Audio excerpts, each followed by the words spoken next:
এই মুহূর্তে যে খবরের দিকে নজর রাখবো, পশ্চিমবঙ্গে যোগী রাজ্যের আইপিএস এর বিরুদ্ধে যে মামলা দায়ের হয়েছিল, হস্তক্ষেপ করলো না হাইকোর্ট। পশ্চিমবঙ্গে যোগী রাজ্যের আইপিএস এর বিরুদ্ধে মামলায় হাইকোর্ট হস্তক্ষেপ করলো না। আরো বিস্তারিত জানাবেন আমাদের প্রতিনিধি সৌভিক মজুমদার আমাদের সঙ্গে রয়েছেন। সৌভিক, দেখো, মামলা দায়ের করার অনুমতি মাননীয় বিচারপতি কৃষ্ণা রাও দিয়েছিলেন, কিন্তু সেই মামলা দায়ের করার প্রক্রিয়া নির্দিষ্ট সময়ের মধ্যে সম্পন্ন করা সম্ভব হয়নি এবং সেই কারণেই এই মামলার বিচার প্রক্রিয়া শুরুই হয়নি। কিন্তু তাও তোমাকে বলবো যে এই মামলার ক্ষেত্রে আইনজীবীদের বক্তব্য ছিল যে যোগী রাজ্যে যিনি আইপিএস আছেন, সেই আইপিএস এর বিরুদ্ধে তিনি অভিযোগ তুলেছিলেন যে তাকে অবিলম্বে আটকানো হোক। তিনি বাড়ি গিয়ে ভোটারদের হুমকি দিচ্ছেন, তিনি প্রার্থীদের হুমকি দিচ্ছেন, অতএব তাকে অবিলম্বে আটকানো হোক। কিন্তু কলকাতা হাইকোর্টের বক্তব্য হচ্ছে যে অফিসাররা ভোটের ডিউটি করছেন, ভোটের কাজে নিযুক্ত আছেন, তাদের বিরুদ্ধে তিনি আগামী 29শে এপ্রিল পর্যন্ত কোনো রকম ভাবে হস্তক্ষেপ করবেন না। ফলত অজয় পাল শর্মার বিরুদ্ধে যে মামলা কলকাতা হাইকোর্টে হওয়ার একটা সম্ভাবনা ছিল, সেই সম্ভাবনা কিন্তু একেবারে শুরুতেই মাননীয় বিচারপতি তার অবস্থান স্পষ্ট করেছেন। ফলে সেই মামলা দায়েরের প্রক্রিয়া যদি সম্পন্ন এখনো হয়,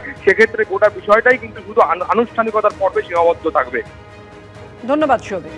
এবার শেষ দফা ভোটের আগে স্পর্শকাতর এলাকায় এনআইএ টিম। কসবা, বারুইপুর, বিষ্ণুপুর, ব্যারাকপুরে এনআইএ টিম।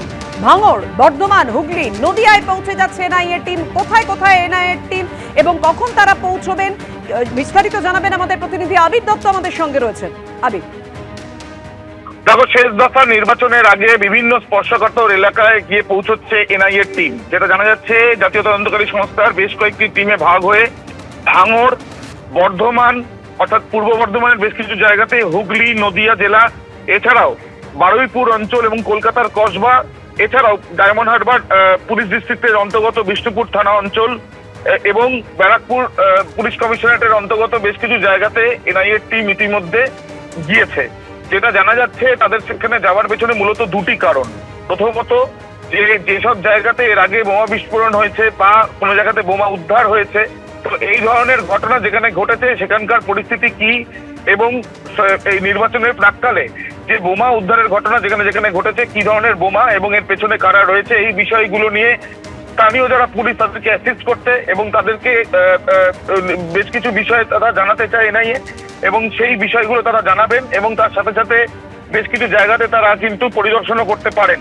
মূলত যাতে নির্বাচন চলাকালীন যাতে কোনো জায়গাতে এই ধরনের ঘটনা পুনরাবৃত্তি না ঘটে, যেটা বিভিন্ন সময় দেখা যায় যে বোমা ফাটানো হচ্ছে, এই ধরনের ঘটনা যাতে না ঘটানো হয়, সেই বিষয়টা নিশ্চিত করার জন্যই কিন্তু এনআইএর তরফ থেকে বিভিন্ন দলে ভাগ হয়ে নির্বাচন কমিশনের সঙ্গে যখন মিটিং হয়, তখন নির্বাচন কমিশনের তরফ থেকেও যেমনটা নির্দেশ দেওয়া হয়েছিল, সেই সমস্ত কিছু বিষয়কে মাথায় রেখে এনআইএর তরফ থেকে এই টিমে ভাগ হয়ে বিভিন্ন জায়গায় যাওয়া হয়েছে, এমনটাই জানা যাচ্ছে এনআইএর সূত্র থেকে।